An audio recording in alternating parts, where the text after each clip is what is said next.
Nick and Andy, Copa America is coming up 2024 this summer in the United States of America.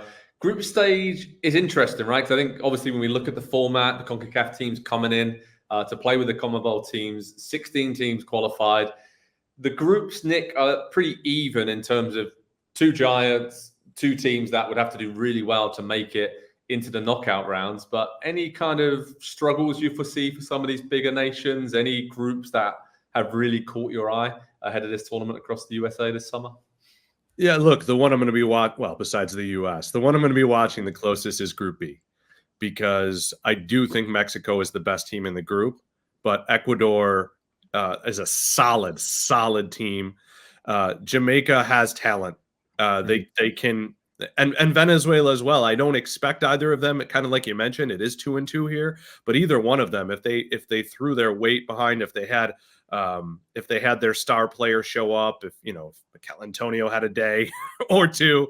So yeah, Group B to me, it's just one of those groups where you wouldn't be surprised if Mexico won it in a walk, but you also wouldn't be surprised if Ecuador finished first and Mexico fell apart, just because there's been a lack of consistency there. So yeah, look, I watched the US play Brazil. I watched Mexico play Brazil, and either Mexico and the US are perhaps a little better than we thought, or Brazil is not very good. And I tend to think Brazil is pretty good. Yeah, I think I agree with you on that. Andy, when we look at some of the other, I mean, Group A obviously has Argentina, but after them, it seems pretty wide open to me in terms of Peru, Chile, and Canada, maybe even leaning towards Canada making it out of that group under Jesse Marsch. What do you think? Because they had a pretty good draw against France ahead of this tournament.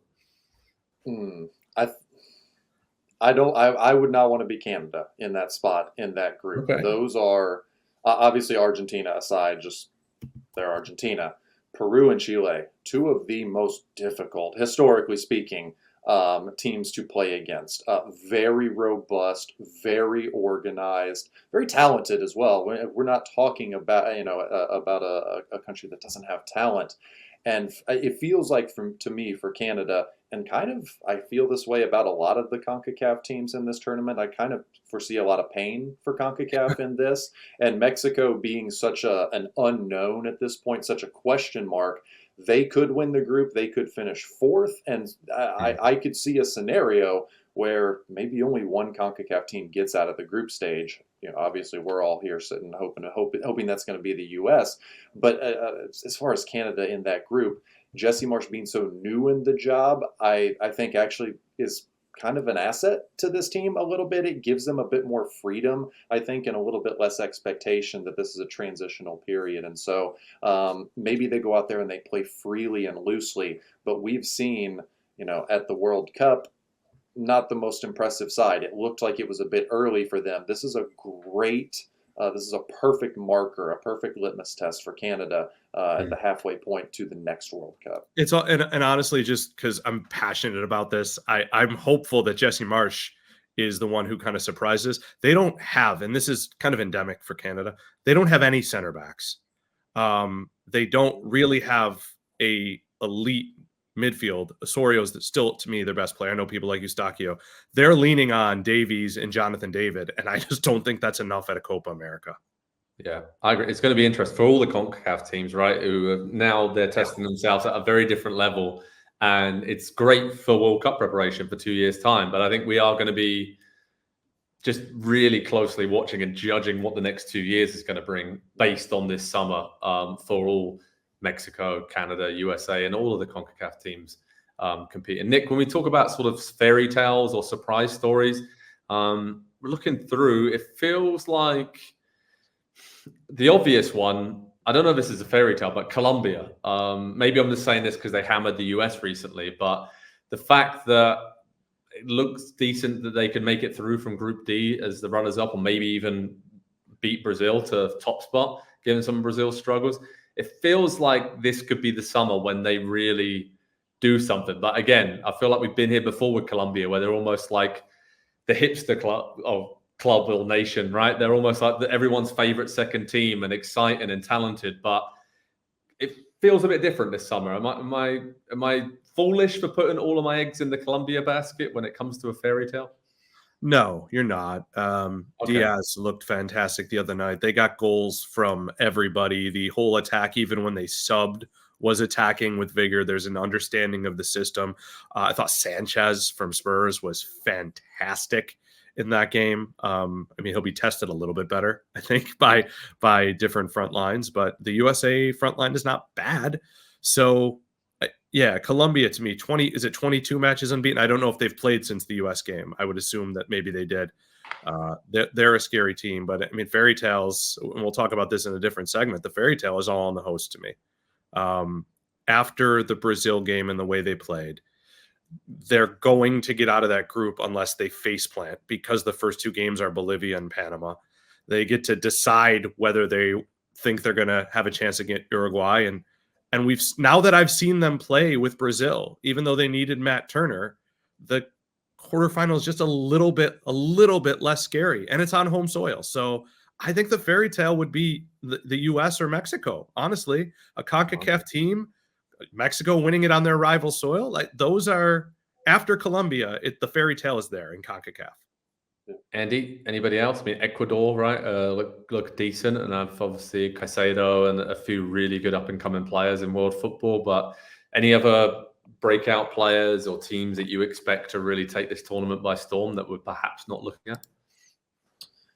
No, I think we know the landscape here on this side of the world, right? And as much of the focus is on team-wise, Brazil and Argentina, there's a ton of stars elsewhere in South America that I am excited to see in a competition at this level and see it in the U.S. with the U.S. involved. I mean, Darwin Nunez being in the U.S.'s group, I think is an incredibly interesting, just a test for a U.S. defense that's really gelling and coming together. And even without Serginho Dest available this summer, Joe Scally slotting in there, it feels like they've kind of figured out what the 4 and the 5, if you include Matt Turner in goal, is going to be. And so what does it look like in that group game? I agree with Nick. I hope that by the time it arrives that it means nothing in terms of progression to the knockout rounds.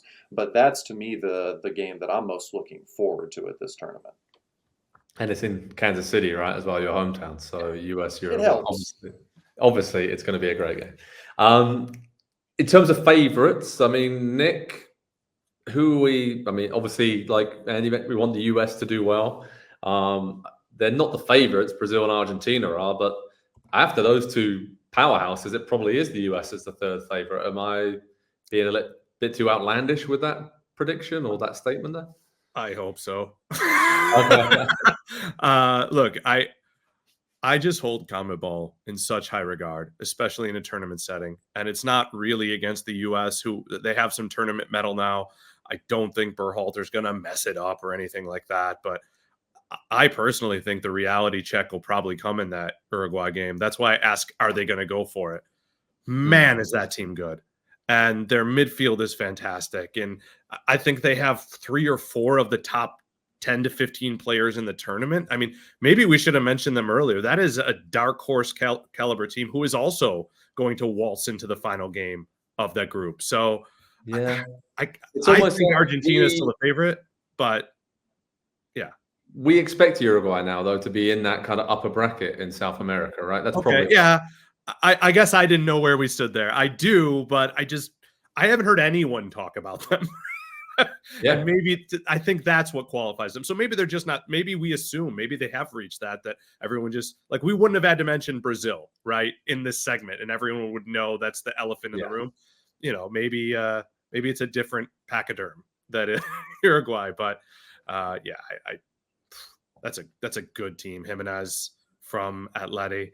Valverde, Bentancur, Valverde, Ugarte, Suarez is still there, by the way.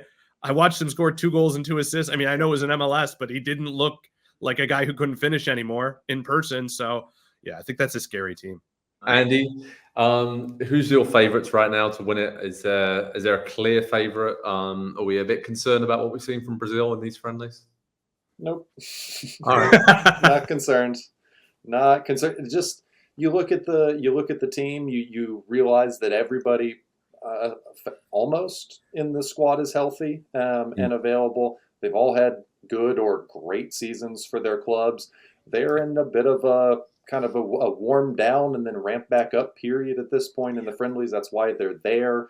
You will just look at the names up and down the squad, and you throw in the fact that they've had to live the last couple of years with Argentina as the world champions, and you know that doesn't sit well with them.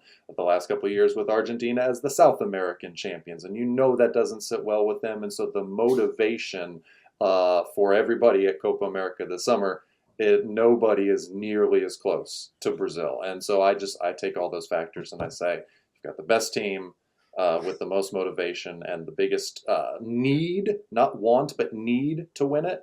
So they'll win it.